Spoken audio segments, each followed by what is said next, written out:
kulanti wacan daawadayaal kuna soo dhawaada wararkii ugu dambeeyay ee Soomaaliya iyo caalamka.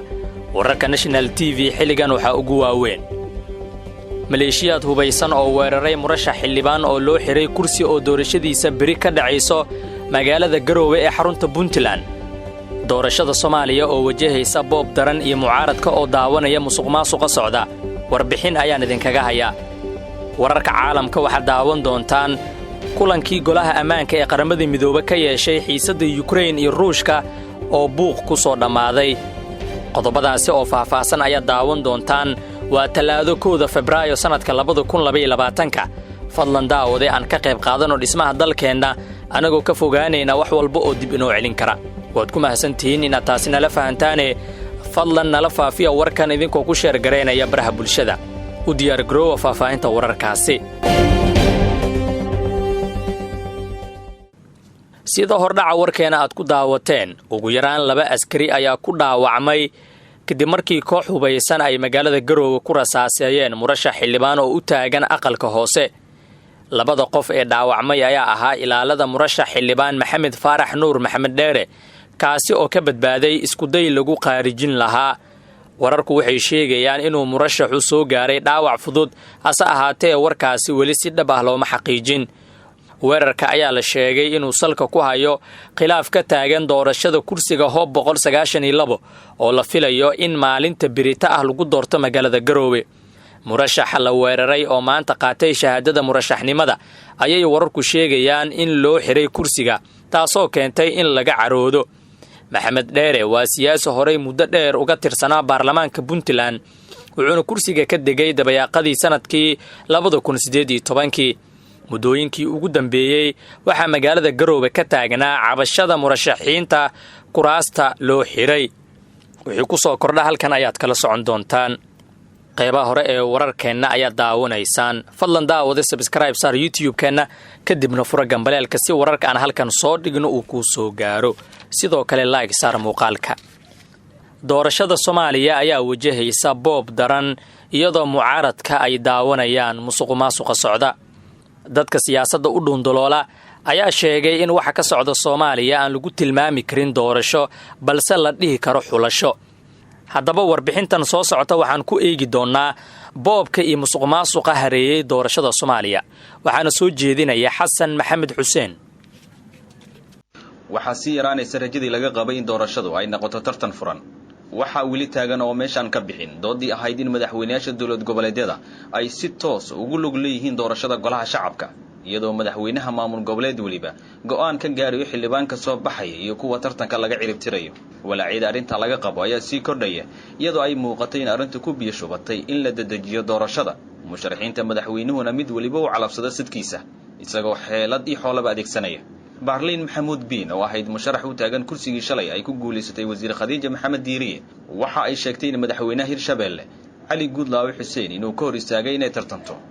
waqti iyo dadaal qaatay muddo ayay sheegtay inay u gashay sidii ay u tartami lahayd. rajo iyo niyad xumo ay ka muujisay wixii ay la kulantay. waxaan dhihi karaa madaxweynaha Cali Guudlaawe because asaga aan u sheegtay cabashadeeda iyo maaragtay xaalka soo yahay iyo maaragtay qabiil laga baxa inuusan jirin oo qof qabiilkiisa ka bixi karin. waxyaabo badan oo su'aalaha uu qabay kamid ahaa markii aan ka qanciyay kadibna waa ii cadeyd waan igu yiri markaan iri inaan soo tartamo ayaan u baahanahay. intaasoo bilaan joogay intaasoo qarashahan galay intaasoo maaragtay juhdi ayaan geliyay hawshaan. waxaan u imin aniga ma ahayn inaan maaragtay ilaa inta soo gaar aan iska laabto dantii aan u imid oo aan xaq u leeyahay oo maaragtay Soomaalinimo ay tahay oo qabiilka haday tahay dhan kastaba xaq oo Soomaali leeyahay aan leeyahay ayaa ii ogolaanayo in aan u tartamo. marka wax oo hadda qiil yar oo maaragtay meel maraayo oo sin jirin in la igu hor istaago waxaan u arkaa inay tahay xaq darro. dhinaca kalena waxaa meel ka soo qaad lahayn sida muuqata baaqyada ururada bulshada rayidka ee ku aadan ilaalinta hufnaanta doorashada. Cusmaan Muxidiin Shaatax oo ah gudoomiyaha ururada bulshada rayidka oo la hadlay Radio Kulmiye waxa uu sheegay inay u muuqato in la baalmaray qodobadii ay ku heshiiyeen golaha wadatashi qaran ee ku aadanaa ilaalinta daahfurnaanta doorashada. wuxuu hoosta ka xariiqay inay jiraan cabashooyin la xiriiriyay in kuraas loo xiray dad gaar ah iyo kuwa malxiis ka dhiganaya qof la hubo in uusan la geli doonin tartan adag. runtii anaga waxaan islahayn shirkii madasha waxa loo qabtay oo wada tashiil loola yeeshay ururada bulshada rayidka beesha caalamka midowga musharaxiinta waxay ahayd qaabka doorashada ku socoto aan dadka ku qanacsaneen iyo sida loo maamulay doorashooyinkii kuraasta u horeysay sidii wax looga bedeli lahaa cabashooyinkaasna loo tixgelin lahaa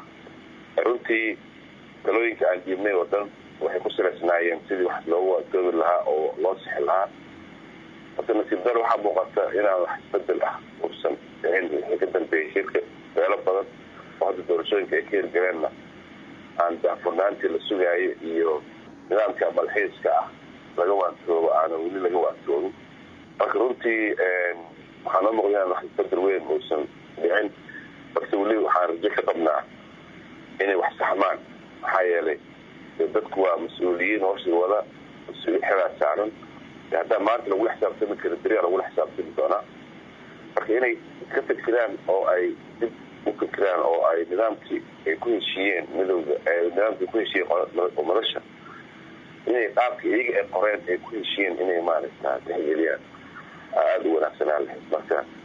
anaga taa ayaan hadda aan leenahay weli rajo ka qabnaa in la tixgeliyo annaga waxaan meesha ku lahayn korjoogtooyin oo xaaladda meesha waa la soconay